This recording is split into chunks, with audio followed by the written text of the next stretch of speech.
What's up, everybody? It's TJ Thomas, aka Tron Maximum, aka your boy Tron, the creator, director, animator, composer, lots of things for the JOYLANCER Legendary Motor Night and of Alpha 6 Productions.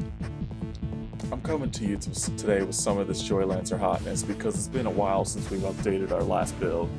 We were originally going to update on the new year, but as most people can see, that clearly didn't happen because we've been working on some of this right here. All of this brand new palette system. It replaces the old image blend functions of GameMaker Studio, so now we can actually get deep into a palette and start modifying it directly. So now we can just directly replace colors with our own colors, which I've taken the liberty to create our own custom palette that we can access. You can't really see it here, but because we're mostly just showing off the profile system. We've updated this quite a bit, so now you can actually select between the 4 potential gamepads and the keyboard. You can assign each gamepad to all the different squares, and those will all assign you to that assigned player. So you can handle things this way just by hitting the select button on the first controller. Right now we're going to open things off by also introducing this cutscene system, which has also been holding us back. As you can see, we can now do full style Game Boy NES style cutscenes, and now we're back in the game. So as you can see, this is the new palette system in effect right now. The object layer, which is all the characters and stuff like that, are drawing in red, and the backgrounds are drawing in blue. We're going to switch that off right now, though, so we can actually show off the cool stuff. Now this is the game rendering in full color. Every object has its own color and can render. The backgrounds can also render in their own color. Each tile set layer now represents a color.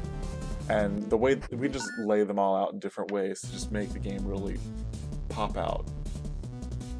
Now this is the cutscene again, but with the colors activated. It's a lot brighter. It's a lot more cinematic, in a way. I guess if it looks more cinematic in color, it's more of a generational shift, right? Anyways, I'm very clearly rambling about nothing. So how about we move on, huh? So if you've never played JOYLANCER, or if you're not very good at it or anything like that, the controls are actually fairly simple. It's controlled on a strictly 2-button format. You have your jump button and you have your attack button. By combining your jump and your attack button, as well as various different directions, you get different moves. By just pressing the attack button, you get your default lance attack. This is usually your go-to attack when you want to go forward, and it also functions as a great movement tool. Since it goes so fast at full charge, it just leaps you across the screen. And it has vertical movement as well, so you can actually surmount some of those tricky platforming gaps if you don't want to just follow the path.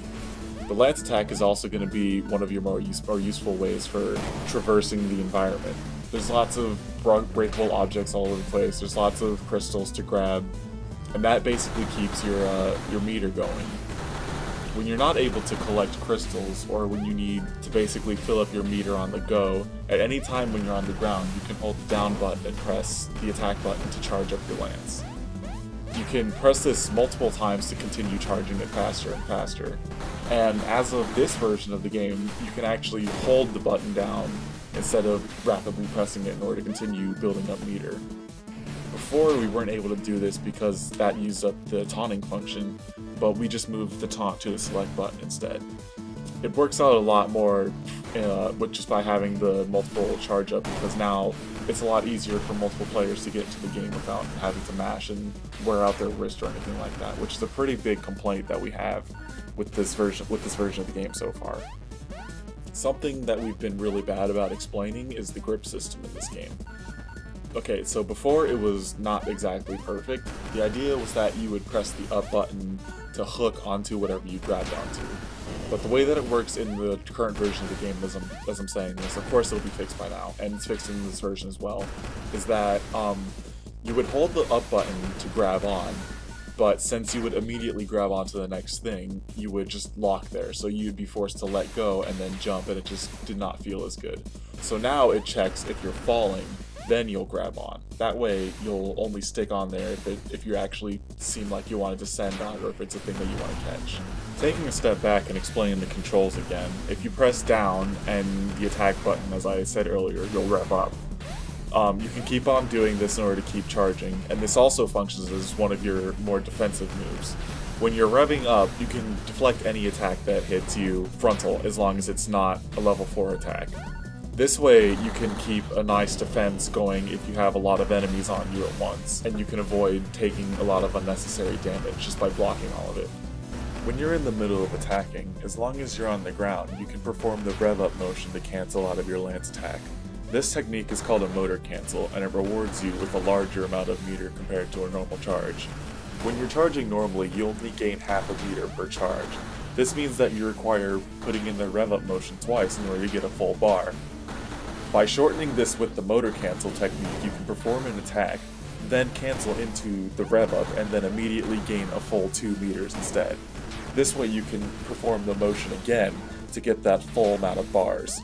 This technique will also allow you to hit whatever's around you with a frontal attack, so it also functions as an offensive defense. One of the more important attacks in JOYLANCER requires timing your attack against the enemy's attack. This technique is called the clash counter. By timing your attack with the enemy's attack and gaining the advantage, you get a full 4 meters immediately. This is much faster than just blocking an attack with a rev up, because you immediately gain the meter, and this immediately gives you the opportunity to go in for a counterattack. By hitting a stunned enemy after countering their attack, you perform the drive counter, which immediately grabs their body in some form and tosses them across the map. This attack can also be used to hit enemies around you, and you are completely invincible when performing it, so the drive counter becomes extremely important for those perfect runs.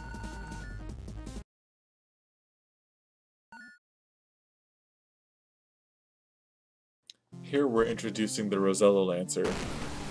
If you've been playing JOYLANCER before, you're probably familiar with this enemy. A lot of people refer to this enemy as the one that you perform the Azuna drop on, which frankly is a good thing to remember it by.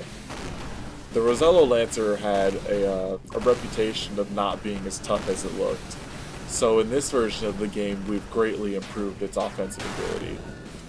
Its first attack is completely impervious to the clash counter. You'll still be able to perform it, and you'll still gain the meter from performing it, but it won't stop the enemy from performing their attack, as you can see here. In order to get the actual full grab, it requires that you perform the parry against the second attack. This will allow you to immediately flow into the suplex. There's lots of enemies that have changed in various ways like that. Some enemies have gained armor and others have lost it. And with our new personality and identity system, there are now multiple types of enemies that can have this sort of feature on or off. This is combined with the new color system, so now we can have enemies that are of a certain build or certain sprite but of a different color, therefore indicating that they have slightly different abilities. You have to keep these in mind when you're engaging in an actual active fight, because the difference between these enemies can also be the difference between you getting hit or not. Enemies with armor have the tendency to sort of absorb your blows and then slap you out of your attack when you least expect it.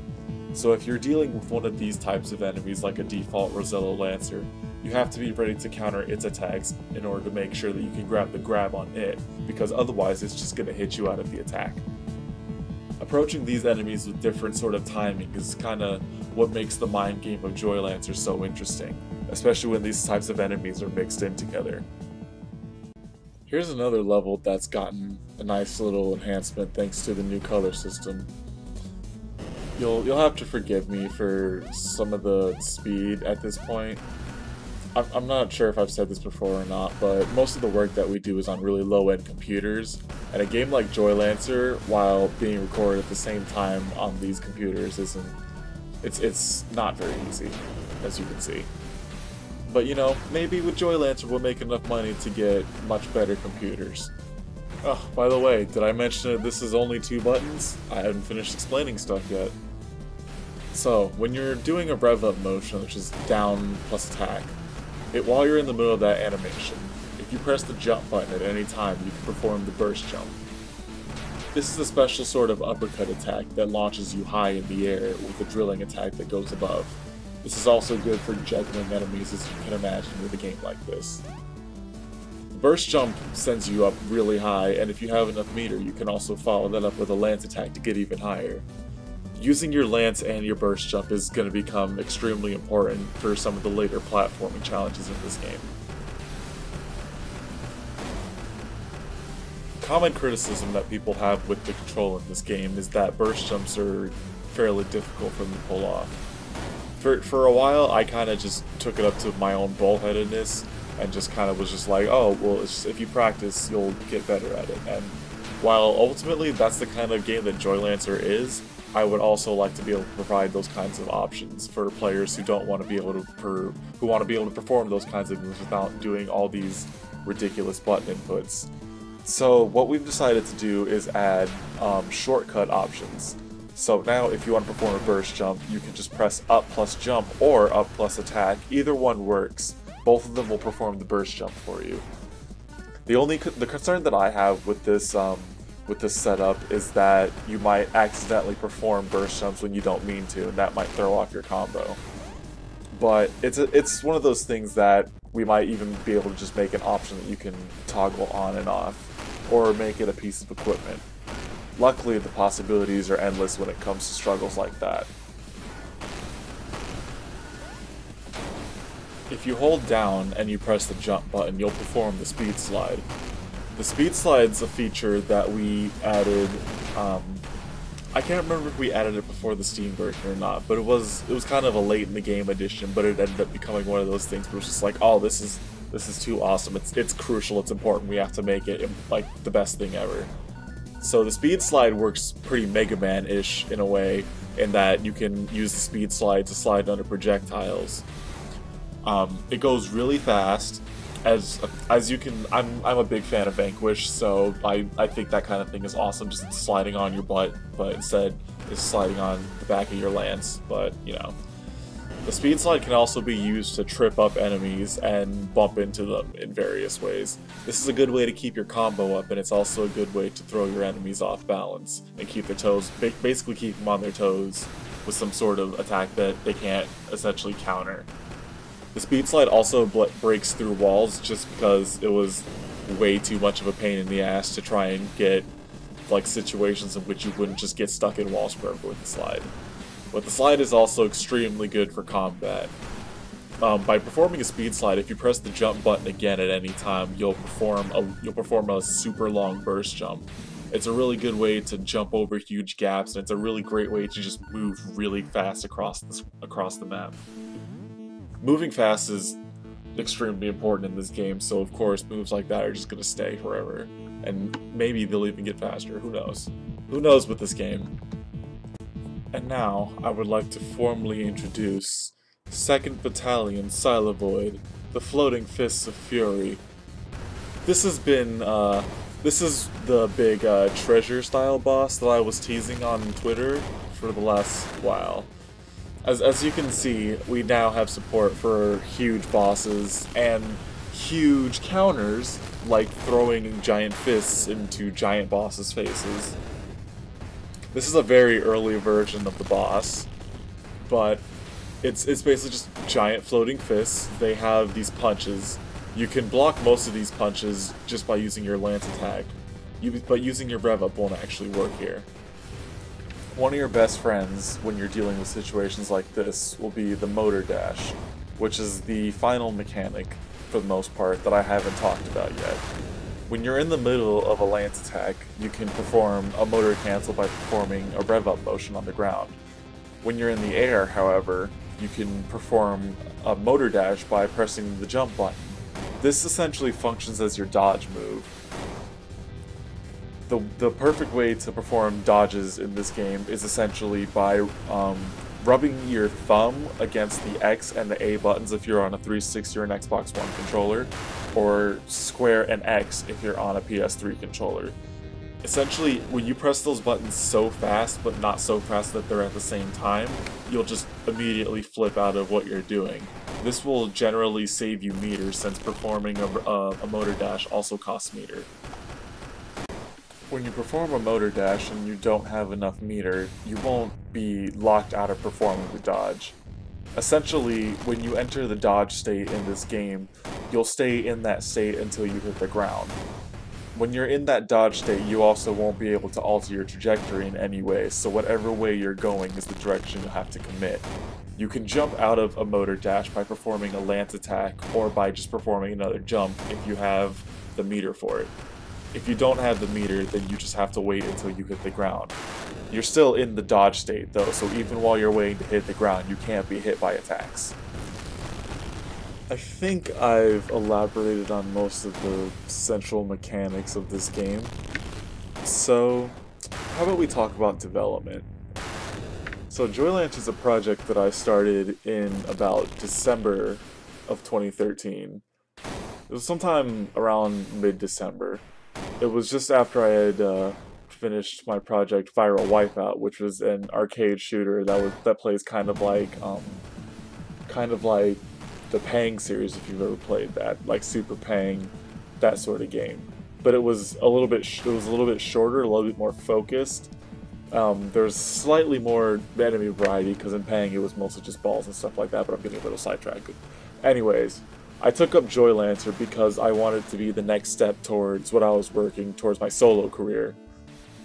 When I say that, I mean mostly just not relying on other programmers to handle the grunt work of my projects. So that way I would be able to construct them from the inside myself and understand 100% how they work.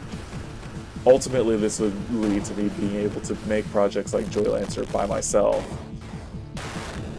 So I started with essentially just a game that was just going to be this little knight with a motorized lance going through small trials trying to get the fastest time that you could. Eventually I started adding enemies because I wanted to have cute little obstacles that you could bump into.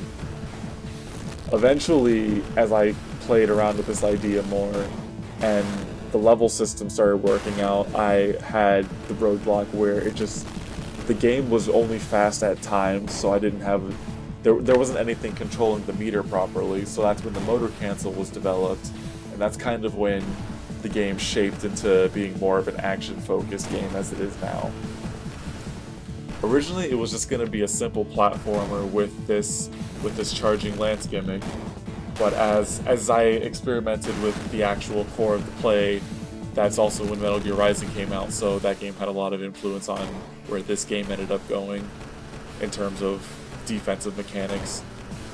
I've basically always wanted to make a parry-ish game, and originally when I had started this project out, it was going to be more like Alien Soldier rather than what it is right now, which I don't even really know what I compare this version of the game to, really.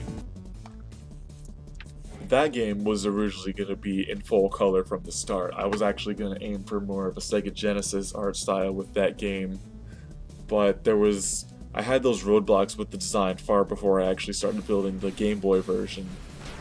The Game Boy aesthetic wasn't really something that I just haphazardly picked. Like, people in comments or whatever would always be like, oh, that's clearly just like, oh, aping onto nostalgia, but for the most part, I really just wanted to experiment with doing a low-color art style while trying to make a really fast action game, and sort of the challenge of making it readable in such a small and congested format.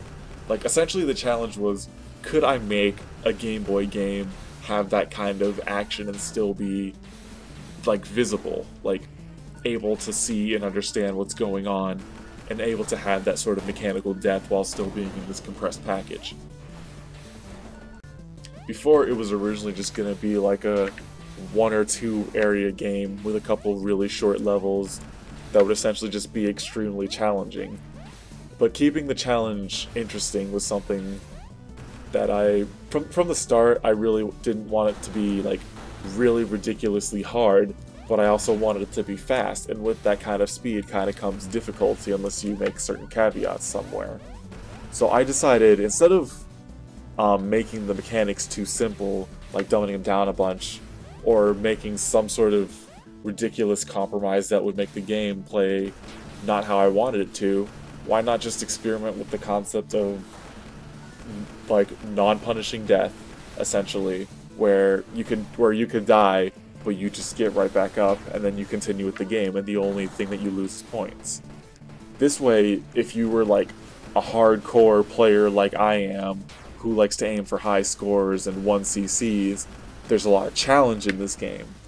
Meanwhile, if you're just a casual player who doesn't really understand these kinds of games but kind of wants to get into them, this game is sort of a way to teach you how to play those games by introducing you to all the intensity and all the pace, but without the punishing difficulty.